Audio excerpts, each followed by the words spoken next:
Hello everyone. तो ये है तुम्हारी 2025 में होने वाली CBSE class 10th board examinations का आर्टिफिशियल इंटेलिजेंस का बिल्कुल official sample question paper and इसी के अकॉर्डिंग ही तुम्हारे 2025 बोर्ड एग्जामिनेशंस में क्वेश्चंस आएगा।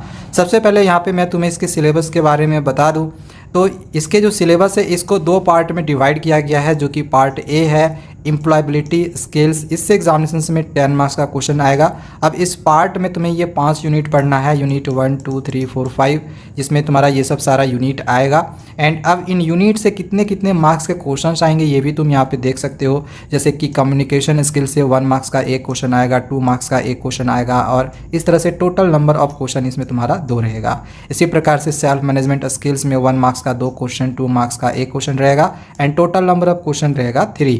एंड यहाँ पे तुम देख सकते हो टोटल 10 नंबर का जो क्वेश्चन रहेगा। इसी तरह से करते जाओ, यहाँ पे देख लो। एंड यहाँ पे तुम इस ब्लूप्रिंट को चाहो तो इसको स्क्रीनशॉट करके रख सकते हो।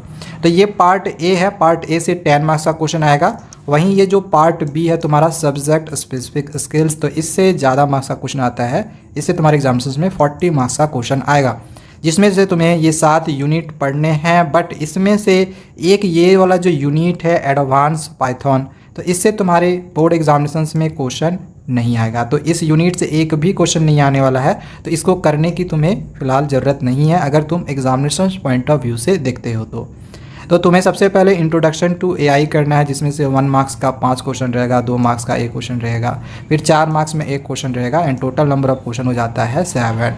ठीक है, तो इस तरह से बाकी का भी यहाँ पे किस तरह से मार्क्स ब्रेक डाउन किया गया है बाकी यूनिट्स का तुम एक एक करके यहाँ से देख सकते हो। टोटल नंबर ऑफ क्वेश्चन जैसे कि मैंने कहा कि 40 मार्क्स का रहेगा। ठीक है, तो ये रहा ब्लूप्रिंट और सिलेबस तुम्हारा। अब यहाँ पे मैं तुम्हें सैम्पल क्वेश्चन पेपर दिखाने जा रहा हूँ, एंड इसके क्वेश्चंस को भी तुम्हें एक एक करके समझाने जा रहा हूँ। ठीक है, समझते जाओ। अगर तुम पेपर की पैटर्न की बात करो तो 2025 तुम्हारी बोर्ड परीक्षा में लगभग जो टोटल क्वेश्चंस रहेंगे ना, ये 21 क्वेश्चन रहेगा। सेक्शन ए तुम्हारा टोटली ऑब्जेक्टिव टाइप क्वेश्चंस रहेगा, and section B content subjective type question. जो सब्जेक्ट बी रहेगा वो सब्जेक्टिव क्वेश्चंस रहेगा। अब देखो सेक्शन ए में बोला है ऑब्जेक्टिव रहेगा, मतलब ये नहीं कि एमसीक्यू में रहेगा। हाँ, एमसीक्यू में भी कुछ क्वेश्चंस रहेंगे, लेकिन सारे एमसीक्यू में नहीं रहेंगे। ठीक है, एंड यहाँ पे दिया गया है कि आउट ऑफ गिवन 5 + 16 = 21 क्वेश्चन, एक candidate has to answer 5 + 10 = 15 question. मतलब कि 21 में से स्टूडेंट्स को 15 क्वेश्चंस के आंसर्स करने हैं। 2 घंटे का समय दिया जाएगा।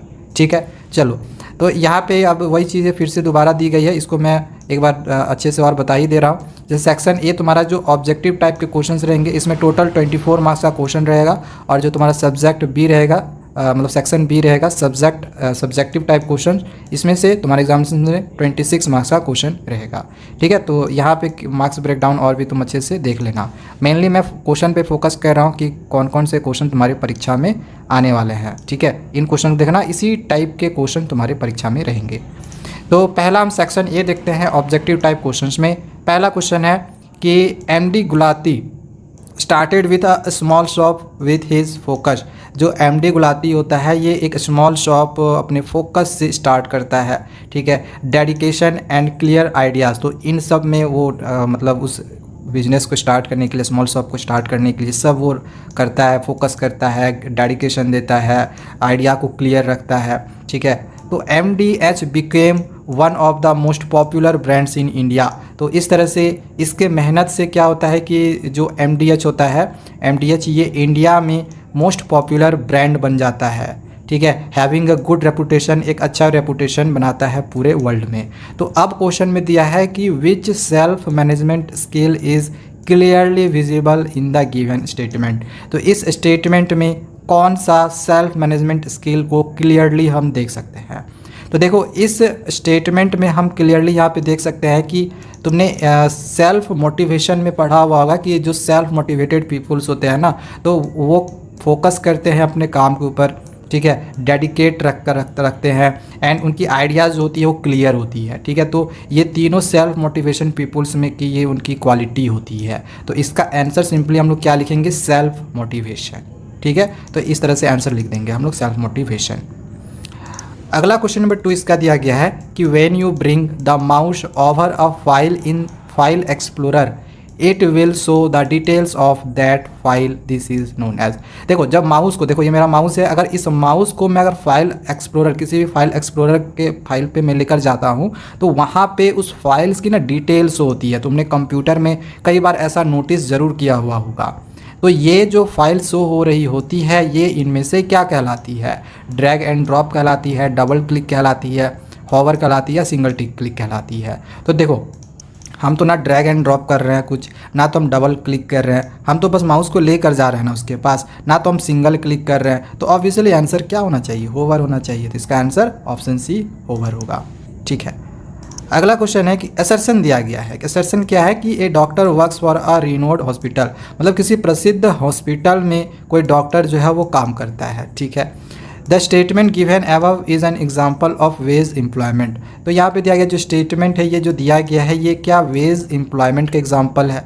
ठीक है, तो बिल्कुल ये जो स्टेटमेंट है ये सही है कि चलो ठीक है डॉक्टर किसी प्रसिद्ध हॉस्पिटल में काम कर सकता है, तो ये स्टेटमेंट तो सही है। और जो रीज़न है वो भी सही बता रहा है कि अगर हॉस्पिटल में कोई डॉक्टर काम कर रहा है तो ऑब्वियसली वो एक वेज एम्प्लॉयमेंट की तरह ही वो वहाँ पे वर्क कर रहा होता है। ठीक है, उसको ऐसा नहीं कि उसको एक तरह से मंथली के लिए पेमेंट फिक्स कर दिया गया हो। ठीक है, तो इस वजह से इसका आंसर होगा ऑप्शन ए कि both assertion and reason are correct and R is the correct explanation of A. Okay, चलो नेक्स्ट आगे बढ़ते हैं क्वेश्चन नंबर 4 की और 4 नंबर है dash the work is all about identifying and noting how we spend our time and analysing how to spend our time effectively. देखो दिया गया है कि हम लोग कोई भी, जैसे इसमें से कौन सा ऐसा वर्क हम लोग करेंगे जिससे कि हम ये आइडेंटिफाई कर पाएँ और नोट कर पाएँ कि हम अपने टाइम को कहाँ स्पेंड कर रहे हैं, किस जगह पे हम अपने टाइम को ज़्यादातर स्पेंड कर रहे हैं। इसको एनालाइज करना, कैसे एनालाइज करेंगे ज़रा सोचो, क्या काम करेंगे कि हम ये एनालाइज कर पाएंगे कि हम अपना टाइम को कहाँ पे स्पेंड कर रहे हैं? क्या ऑर्गेनाइज करेंगे? नहीं, ऑर्गेनाइज करके हमें कैसे पता चलेगा कहाँ टाइम हम स्पेंड कर रहे हैं? हम क्या करेंगे? ट्रैक करेंगे। ठीक है, हम ट्रैक करेंगे कि हम पता लगाएंगे कि हम अपना टाइम को किस जगह पे एग्जैक्टली जो है वो ज़्यादा खर्च कर रहे हैं। रील्स देखने में ज़्यादा खर्च कर रहे हैं, व्हाट्सअप चलाने में ज़्यादा कर रहे हैं, पढ़ने में ज़्यादा कर रहे हैं। तो ये हम क्या कर रहे हैं? ट्रैक कर रहे हैं। तो आंसर इसका ट्रैकिंग होगा। Tracking the work is all about identify and noting how we spend our time and analysing how to spend time effectively. ठीक है, अगला क्वेश्चन नंबर 5 है Remya travel to Sweden from India to pursue her higher education. जो रेमया है वो भारत से Sweden जाना चाहती है अपने हायर एजुकेशन को पूरा करने के लिए, but she does not know how to speak Swedish. मतलब ये स्वीडिश क्या है? ये लैंग्वेज है स्वीडन की, बट उसको स्वीडिश बोलना नहीं आता है। तो इस वजह से she was unable to find a part time job. तो इसकी वजह से उसको पार्ट टाइम जॉब नहीं मिल पाता है। तो ये किस प्रकार का एग्जाम्पल है, किस लिए इसको पार्ट टाइम जॉब नहीं मिल पाया? तो लिंग्विस्टिक बैरियर है ये। लिंग्विस्टिक बैरियर का मतलब क्या हो गया कि रेमया को स्वीडन में स्वीडिश भाषा चल रहा है, तो स्वीडिश भाषा भाई इसको आता नहीं है, तो वहाँ जाएगी तो फिर वो दूसरे लोगों से बात कैसे करेगी? तो यहाँ पे लैंग्वेज बैरियर उसके सामने आ जा रहा है। ठीक है, उसकी दूसरे की भाषा उसको समझ में नहीं आएगी या फिर वो उस भाषा को बोल नहीं पाएगी। तो लैंग्वेज यहाँ पे प्रॉब्लम क्रिएट कर रहा है, यानी कि लैंग्वेज प्रॉब्लम क्रिएट कर रहा है। दैट मीन्स कि ये एक लिंग्विस्टिक बैरियर होगा। अगला क्वेश्चन नंबर 6 है कि efforts are made to increase the solar power generation so that our electricity needs are met and the same time we do not pollute the environment और use up natural resources. देखो क्या किया गया है कि हम लोग एफर्ट लगा सकते हैं कि ये सोलर पावर जनरेशन को इंक्रीज़ करें। इससे क्या होगा? इलेक्ट्रिसिटी जनरेट करने के लिए सोलर पावर जनरेशन का यूज़ करें। इससे क्या होगा कि एक तो इन्वायरमेंट पॉल्यूट नहीं होगा और साथ ही साथ नेचुरल रिसोर्सेज का भी ज़्यादा यूज़ नहीं होगा। तो क्वेश्चन दिया गया है कि which SDG can you relate this statement to. तो ये किस प्रकार की SDG रिलेट करता है इनमें से? तो यहाँ बात की जा रही है एनर्जी की ना, तो इसका आंसर क्या होगा? Affordable and clean energy. ठीक है, ये राइट आंसर होगा।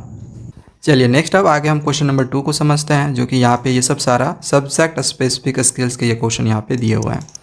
सो फर्स्ट क्वेश्चन है असर्शन में दिया गया है कि one can be a good singer while the other can be a great athlete. कोई एक अच्छा सिंगर हो सकता है वाइल दूसरा एक अच्छा एथलीट भी हो सकता है। तो बिल्कुल असर्शन सही है, कोई एक अच्छा सिंगर हो सकता है दूसरा एक अच्छा एथलीट हो सकता है। रीजन में दिया गया है कि human possesses different types of intelligences but at different levels. तो बिल्कुल भाई रीज़न भी सही है कि हर मनुष्य की डिफरेंट डिफरेंट इंटेलिजेंसीज होती है, जिसकी वजह से कोई एक अच्छा सिंगर हो सकता है, एक अच्छा एथलीट हो सकता है।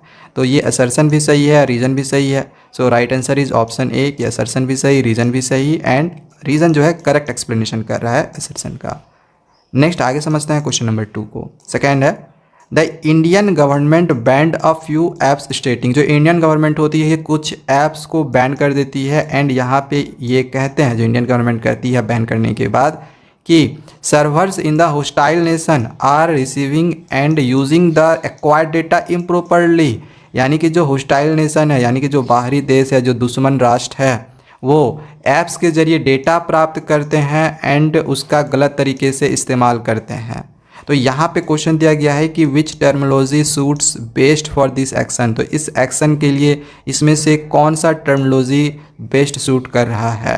तो यहाँ पे डेटा चोरी करने का बात किया जा रहा है ना, सो यहाँ पे राइट आंसर इसका क्या होगा, डेटा प्राइवेसी, डेटा की प्राइवेसी को बढ़ाना।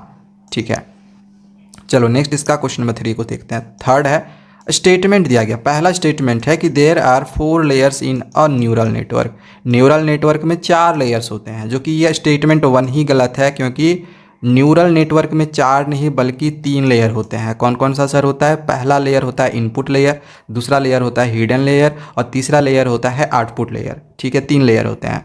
स्टेटमेंट 2 में है कि the first layer of the neural network is known as the output layer. तो ये भी गलत है, क्योंकि पहला जो लेयर होता है वो इनपुट लेयर होता है, ना कि आउटपुट लेयर होता है। ठीक है, तो यहाँ पे स्टेटमेंट 1 भी गलत है, 2 भी गलत है। तो इसके लिए यहाँ पे कौन सा ऑप्शन सही होगा? ऑप्शन बी सही होगा कि both statement 1 and 2 are incorrect. ठीक है, चलो नेक्स्ट इसका क्वेश्चन नंबर 4 देखो यहाँ पे एक ग्राफ दिया गया है, इसको ऑब्जर्व करो और यहाँ पे फील करो कि dash dash the neural network better the performance. अब बताओ इसमें से कौन सा न्यूरल नेटवर्क सबसे अच्छा परफॉर्मेंस कर रहा है। तो देखो सबसे ऊपर में तुमको कौन सा ग्राफ दिखाई दे रहा है? ये ब्लू वाला दिखाई दे रहा है, तो इसका नाम क्या है? लार्ज। ठीक है, लार्ज न्यूरल नेटवर्क। तो इसमें आंसर बस सिंपली हम यहाँ पे लार्ज भर देंगे। ठीक है, लार्ज और न्यूरल नेटवर्क तो यहाँ पे दिया हुआ है ना। चलो नेक्स्ट आगे इसका क्वेश्चन नंबर 5 समझो। 5 नंबर है dash is a simple file format that stores data separated by commas. देखो कौन सा इसमें से सिंपल फाइल फॉर्मेट है जो डेटा को कॉमा के साथ सेपरेटेड करता है, अलग करता है, डेटा को कॉमा के साथ अलग किया जाता है।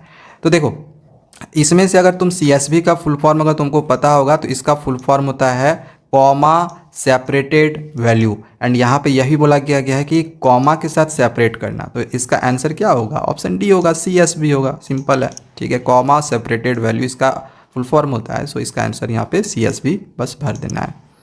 चलो नेक्स्ट इसके बाद इसका क्वेश्चन नंबर 6 है, इसको देख लो। दिया गया है एक corpus contents 4 documents in which the word diet was appearing once in document 1। एक कॉर्पस है जिसमें 4 डॉक्यूमेंट्स है। अब तुम सोचोगे सर ये कॉर्पस क्या होता है? तो देखो कॉर्पस होता है ये टेक्स्ट की एक मतलब समझ लो कि एक कलेक्शन होती है। ठीक है, तो इसमें 4 डॉक्यूमेंट्स हैं।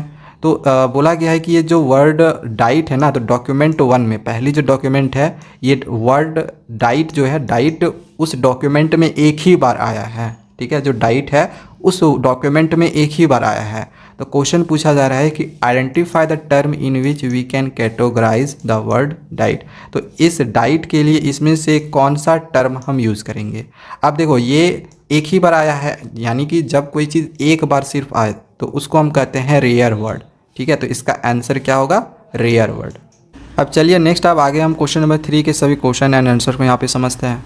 सो इसका फर्स्ट क्वेश्चन है कि read the examples given below. यहाँ पे कुछ देखो एग्जाम्पल दिया गया है, इसको रीड करना है, एंड यहाँ पे दिया गया है कि choose the option that are not AI। इसमें से कौन सा AI नहीं है?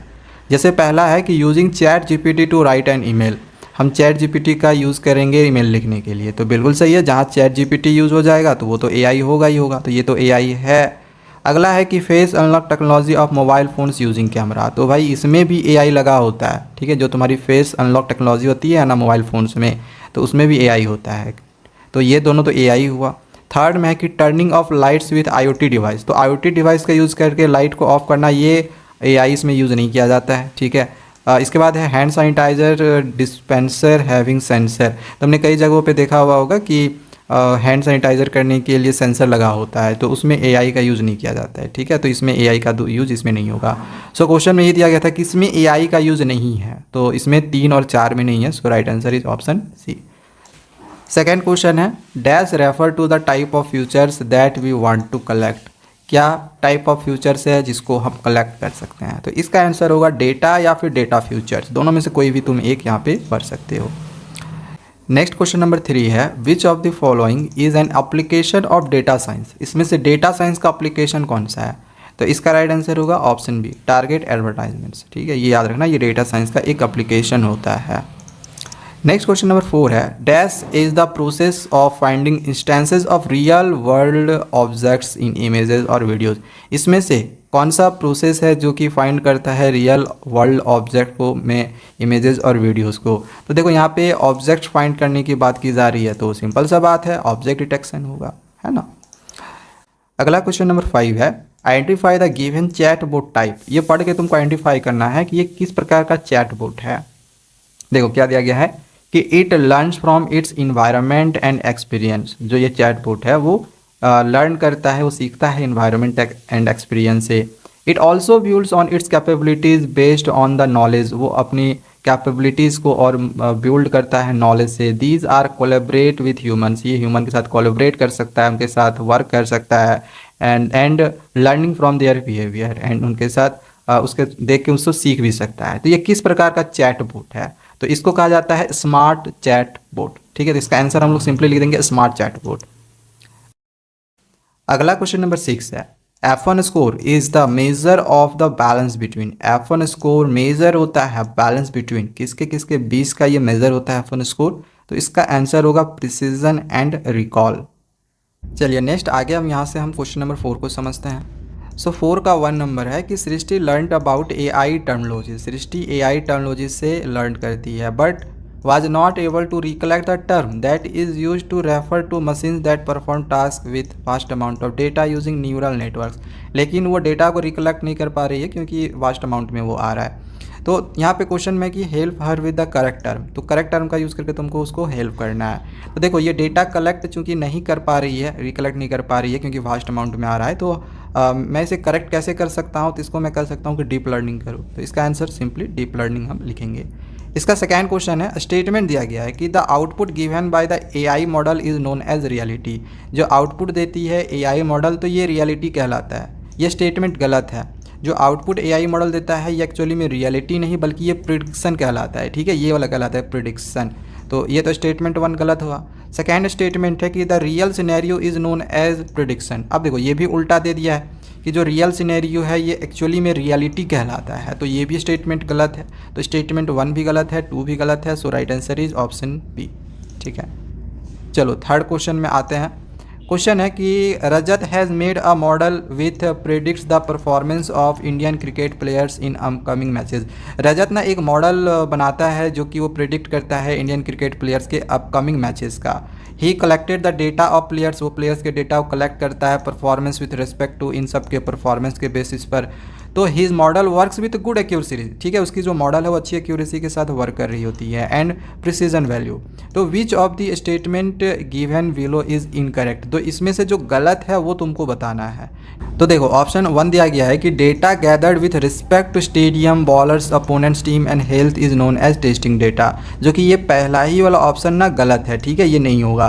सेकेंड है कि data given to an AI मॉडल to check accuracy and precision in testing data, तो ये सही है। फिर है training data and testing data are acquired in the data acquisition state, ये भी सही है। Training data is always larger as compare to testing data, तो ये भी सही है। तो तीनों स्टेटमेंट सही है, ये इनकरेक्ट है। सो राइट आंसर इसका ऑप्शन ए होगा। ओके, अगला क्वेश्चन नंबर 4 है कि how many channels does a colour image have. Colour image में कितने चैनल्स होते हैं? तो देखो कलर इमेज में ना टोटल 3 चैनल्स होते हैं। तुमने इसके बारे में पढ़ा होगा RGB के बारे में, ठीक है। इसका फुल फॉर्म क्या होता है? Red, green, blue. ओके, चलिए आगे हम इसका क्वेश्चन नंबर 5 को समझते हैं। 5 है which future of NLP helps in understanding the emotions of the people mentioned with the feedback. इसमें से कौन सा फीचर एनएलपी का हेल्प करता है लोगों की इमोशंस को समझने के लिए? Virtual assistant, sentiment analysis, text classification या फिर ऑटोमेटिक समराइजेशन। तो इसका राइट आंसर होगा ऑप्शन बी, सेंटीमेंट एनालिसिस। अगला क्वेश्चन नंबर 6 है, Sarthak made a face mask detector system. Sarthak एक फेस मास्क डिटेक्टर सिस्टम बनाता है for which he had collected the data set. वो कलेक्ट करता है data set and used all the data set to train the model. और उस data set को use करके वो मॉडल को ट्रेंड करता है। Then he use the same data, उसी डेटा का यूज़ करके वो उस मॉडल की इवेलुएट करता है which resulted in the correct answer, जो कि बिल्कुल करेक्ट आंसर देता है सभी time, but was not able to perform with unknown data set. लेकिन अच्छा वो वर्क नहीं करता है अननोन डेटा सेट के साथ। तो ये कॉन्सेप्ट क्या कहलाता है? तो ये जो कॉन्सेप्ट है ये ना ओवर फिटिंग कहलाता है। ठीक है, तो इसका सही आंसर क्या होगा? Over fitting.